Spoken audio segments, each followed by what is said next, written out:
कक्षा 9वीं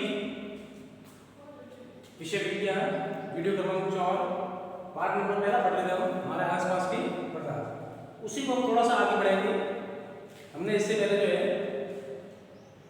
तापमान परिवर्तन का प्रभाव पढ़ा था। आज जो है हम दाब परिवर्तन का प्रभाव पढ़ेंगे। तो उससे पहले हमको ये जानना आवश्यक है कि दाब परिवर्तन होता क्या है। तो हम सबको पता है कि कणों के बीच जो है, कणों के बीच जो दूरी है, या हमने शुरुआत के अंदर पदार्थ पढ़ा, कणों के गुणधर्म पढ़े थे हमने। तो हम देखेंगे इसके अंदर कि कणों के बीच की जो दूरी है उसमें अंतर जो है, कणों के बीच की दूरी के अंदर अंतर होने के कारण किस प्रकार से पदार्थ की अवस्था जो है वो बदल जाती है। मतलब गैस जो सीधा ठोस में बदल जाता है और ठोस जो है वो द्रव में बदल जाता है। तो मतलब कणों के बीच जो अगर अंतर आ जाता है तो उनकी अवस्थाओं में परिवर्तन किया जा सकता है।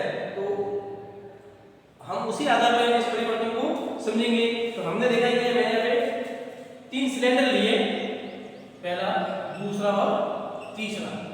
अब हम ये तीनों सिलेंडर जो है, तीनों सिलेंडर के अंदर हम देखेंगे कि गैस जो है जैसे जैसे मैं प्रेशर बढ़ाऊंगा, दाब बढ़ाऊंगा, तो इनके तापमान में क्या होगा, परिवर्तन होगा। मतलब प्रेशर बढ़ाने से ही क्या होगा, इनकी अवस्थाओं में आपको अंतर दिखाई देगा। तो कैसे दिखाई देगा उससे पहले इस प्रभाव को समझते हैं। यदि तापमान घटाने पर सिलेंडर में गैस को लेकर उसे संपीड़ित करें तो कणों के बीच की दूरी कम हो जाती है। अगर कणों के बीच की दूरी कम होगी तो गैस जो है वो सीधी किस में बदल जाएगी, द्रव में बदल जाएगी। देखिए कैसे बदल जाती है। अगर मैं कोई भी पदार्थ है, भले वो गैसीय अवस्था में हो या ठोस अवस्था में हो, अगर मैं टेम्परेचर को घटा दूंगा तो सिलेंडर के अंदर जो गैस भरी हुई है तो क्या होगा, सिलेंडर के अंदर गैस भरी हुई तो क्या होगा, उनके मध्य में, कणों के मध्य में दूरी क्या हो जाएगी, कम हो जाएगी। जो आपको तीसरे चित्र में दिखाई दे रहा है, कण जो है बिल्कुल क्या दिख रहे हैं, बिल्कुल पास पास में दिख रहे हैं। मतलब कणों के बीच की दूरी क्या दिख रही है, कम दिख रही है। मतलब आप देख सकते हो कि गैस जो है वो द्रव में बदल सकते हैं अगर उनके मध्य में हम टेम्परेचर को कम करेंगे। अगला बिंदु देखते हैं हम, दाब बढ़ाने पर कण नजदीक आ जाते हैं। अब देखिए बीच में आपको क्या दिख रहा है, पिस्टन दिख रहा है। इसको क्या बोलेंगे हम, पिस्टन बोलेंगे। क्या बोलेंगे, जैसे ही मैं टेम्परेचर बढ़ाऊंगा, दाब बढ़ाऊंगा, तो दाब बढ़ाने पर, जैसे ही मैं दाब को बढ़ाऊंगा तो क्या होगा, ठोस जो है वो सीधी किस में बदल जाएगी, किस में बदल जाएगी। देखिए ये है गैस, तो गैस जो है वो किस में बदल जाएगी, द्रव में बदल जाएगी। और द्रव जो है वो किस में बदल जाएगी, ठोस में बदल जाएगी। लेकिन कब बढ़ेगी, जब मैं दाब बढ़ाऊंगा। तो दाब बढ़ाने पर मैं अवस्था को परिवर्तित कर सकता हूं। मतलब जैसे जैसे दाब बढ़ाऊंगा मैं तो गैस सीधी किस में बदल जाएगी, ठोस में हो जाएगी, न कि द्रव होगी। अगर गैस को अगर द्रव में परिवर्तित करना है उसके लिए हमें क्या करना पड़ेगा, टेम्परेचर को घटाना पड़ेगा। अगर मुझे गैस को सीधे ठोस में परिवर्तित करना है तो उसके लिए मुझे क्या करना पड़ेगा, दाब को बढ़ाना पड़ेगा। अब आप देखोगे कि अगर क्वेश्चन उच्च है, अगर उच्च दाब पर अगर मैं CO2 को संतुलित करता हूं, कार्बन डाइऑक्साइड, एग्जांपल ले रहा हूं कार्बन डाइऑक्साइड, इसको हम शुष्क बर्फ भी कहते हैं। कौन सी बर्फ कहते हैं, शुष्क बर्फ। कौन सी बर्फ कहते हैं हम, शुष्क बर्फ। अब आप देखोगे कि कार्बन डाइऑक्साइड जो है ये क्या एक प्रकार से शुष्क बर्फ है। मतलब हम कार्बन डाइऑक्साइड जो शुष्क बर्फ के ऊपर ठोस है, ठोस को हम सीधे किस में परिवर्तित कर सकते हैं, गैस में परिवर्तित कर सकते हैं। कर सकते नहीं कर सकते, कर सकते हैं, अवस्था में परिवर्तित कर सकते हैं। तो हम इसको एग्जांपल के रूप में मानेंगे। अब एक छोटा सा एक और एग्जांपल इसी के अंदर हम समझेंगे कि कैसे जो है अवस्थाएं जो है वो परिवर्तित होती है।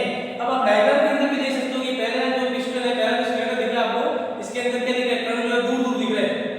मतलब पदार्थ के जो कण है उनके मध्य में आपको रिक्त स्थान अधिक दिख रहा है। दूसरा जो सिलेंडर है उसके अंदर क्या दिख रहा है, थोड़े से कण नजदीक दिख रहे हैं और तीसरे के बिल्कुल नजदीक दिख रहे हैं। मतलब आप देखोगे कि जैसे टेम्परेचर बढ़ाया, सॉरी जैसे टेम्परेचर कम किया तो क्या हुआ, गैस इसी किस में बदल गई, द्रव में बदल गई। और जैसे ही प्रेशर को बढ़ाया, पिस्टन को जैसे ही दाब को अधिक लगाया तो गैस जो है वो सीधी किस में बदल गई, ठोस में बदल गई। किस में बदल गई, ठोस में बदल गई। अब चलिए थोड़ा सा इसको एग्जांपल द्वारा समझते हैं कि किस प्रकार से जो है ठोस है, द्रव है और गैस जो है इनका किस प्रकार से बाष्पीकरण होता है, संघनन होता है। चलिए, ठोस, द्रव और गैस, एक बार हम इसको समझ लेंगे तो हमको अच्छे से समझ में आ जाएगा। संघनन, वाष्पीकरण,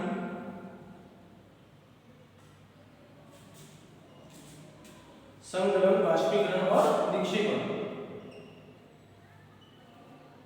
इसी को ऑपोजिट लेंगे तो उदरोपाकन, इसी को ऑपोजिट लेंगे तो संघनन, और इसी को ऑपोजिट लेंगे तो जमना।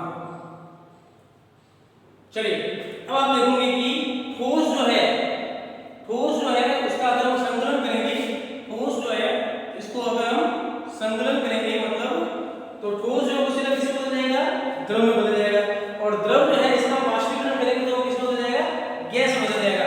अगर इसी को हम अपोजिट करते हैं तो गैस जो है इसका निक्षेपण करेंगे, तो हमने इससे पहले जो वीडियो पढ़ा था, वीडियो में हमने देखा था कि गैस जो है सीधे किसमें बदल जाता है, ठोस में बदल जाता है, बिना द्रव में अपने सीधा किसमें बदल जाता है, ठोस में बदल जाता है, जिसमें क्या कहते हैं, निक्षेपण कहते हैं। और ये ठोस जो है निक्षेपण में ये गैस जो है सीधे किसमें बदल जाएगी, ठोस के अंदर, और गैस जो है जब इसका संघनन करेंगे तो ये किसमें बदल जाएगी, द्रव के अंदर, और द्रव को जब हम जमाएंगे तो किसमें बदल जाएगी, शुष्क बर्फ के रूप में ठोस बन जाएगी। तो ये था दाब परिवर्तन का बढ़ता प्रभाव, कैसे हम टेम्परेचर को बढ़ाएंगे और बढ़ाने पर हम क्या कर सकते हैं, कणों को और नजदीक ला सकते हैं, और जैसे ही हम दाब बढ़ाएंगे तो क्या करेंगे, हम कणों को दूर कर सकते हैं। लेकिन जैसे ही हम टेम्परेचर सिलेंडर में कम करेंगे और टेम्परेचर कम करके उस गैस को अगर संपीड़ित करते हैं तो कण और क्या आ जाएंगे, नजदीक आ जाएंगे, और नजदीक आने पर सीधे किसमें बदल जाएगी, गैस से द्रव में बदल जाएगी। तो ये था प्रेशर का प्रभाव, दाब का प्रभाव। इसी के अंदर हम अगला टॉपिक पढ़ेंगे वाष्पीकरण।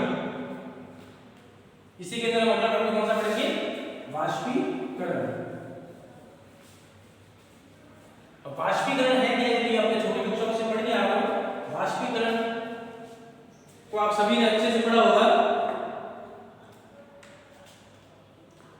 चलिए वाष्पीकरण, तो आप सभी को पता है कि पदार्थ की अवस्था को बदलने के लिए उसको ऊष्मा देना या उसका दाब परिवर्तित करना। अगर हम पदार्थ की अवस्था को बदलना चाहते हैं तो उसके लिए हमें क्या करना पड़ेगा, या तो ऊष्मा देनी पड़ेगी या उसका जो प्रेशर है वो बदलना पड़ेगा। अगर हम ये दो चीजें कर पाते हैं तो हम क्या कर सकते हैं, पदार्थ की अवस्था को परिवर्तित कर सकते हैं, ठोस से गैस में परिवर्तित कर सकते हैं, द्रव से गैस में परिवर्तित कर सकते हैं, मतलब अवस्था को परिवर्तित किया जा सकता है। जैसे एग्जांपल हम देखते हैं कि H2O है जल, अगर मैं जल को खुले में छोड़ देता हूं तो धीरे धीरे क्या बन जाती है, जल की वाष्प बन जाती है, क्या बन जाती है, वाष्प बन जाती है। तो अगर जल को मैं खुले में छोड़ देता हूं तो क्या बन जाएगी, वाष्प बन जाएगी। अब आप देखेंगे कि ये क्या है, द्रव अवस्था है, और ये कौन सी अवस्था है, गैसीय अवस्था है।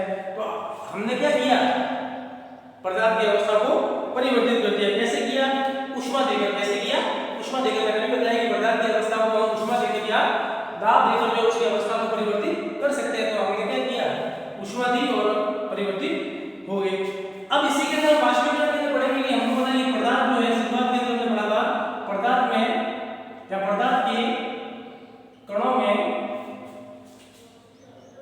कौन सी ऊर्जा होती है, गतिज ऊर्जा होती है। कौन सी ऊर्जा होती है, गतिज ऊर्जा होती है।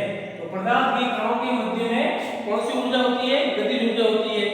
मतलब पदार्थ जो है, पदार्थ के जो कण है वो एक स्थान से दूसरे स्थान पर निरंतर क्या करते रहते हैं, गति करते रहते हैं। मतलब एक निश्चित तापमान पर जो है तीनों अवस्थाएं, गैस, द्रव और ठोस के कणों में निश्चित मात्रा में गतिज ऊर्जा होती है। मतलब आप कह सकते हो कि ठोस के अंदर, गैस के अंदर और द्रव के अंदर तीनों में कौन सी ऊर्जा होती है, गतिज ऊर्जा होती है। मतलब ये क्या करते हैं कि निश्चित तापमान पर ये तीनों अवस्थाएं जो है एक स्थान से दूसरे स्थान पर गति करती है। तो ये तो कुछ मैंने एग्जांपल बताया मैंने वाष्पीकरण के अंदर। वाष्पीकरण है क्या,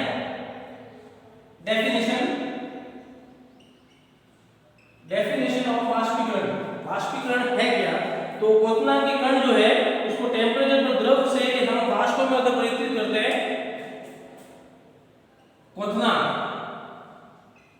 इससे पहले अगले वीडियो में हमने पढ़ा था क्वथनांक क्या है, क्वथनांक बिंदु क्या है। तो क्वथनांक के कण एक निश्चित तापमान पर, क्वथनांक के कण एक निश्चित तापमान पर, क्वथनांक बिंदु के जो कण होंगे वो एक निश्चित तापमान पर द्रव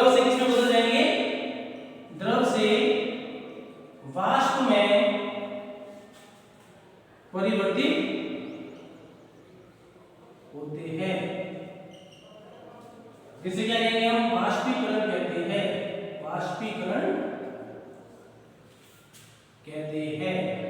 मतलब क्वथनांक के जो कण होंगे, क्वथनांक बिंदु के जो कण होंगे, एक निश्चित टेम्परेचर पर द्रव से सीधे किसमें बदल जाएंगे, वाष्प में बदल जाएंगे। किसमें बदल जाएंगे, वाष्प में। जिसे क्या कहते हैं, वाष्पीकरण कहते हैं। तो आप देखोगे जैसे द्रव जो है एक निश्चित टेम्परेचर पर खुले में रखने पर वो किसमें बदल जाएगी, वाष्प में, भाप के रूप में परिवर्तित हो जाएगी। उसके अलावा पदार्थ के कणों के अंदर जितनी भी तीनों अवस्थाएं, ठोस, द्रव और गैस, उन तीनों अवस्थाओं के अंदर जो है पदार्थ के जो कण है वो क्या करते हैं, गतिज ऊर्जा करते हैं। कौन सी ऊर्जा करते हैं, क्योंकि इनमें गतिज ऊर्जा नहीं होती है, इसलिए हम देखेंगे कि निश्चित टेम्परेचर पर जो है, निश्चित तापमान पर जो है, ये तीनों अवस्थाओं में गति करते रहते हैं पदार्थ के कण। तो आज हमने क्या पढ़ा, दाब परिवर्तन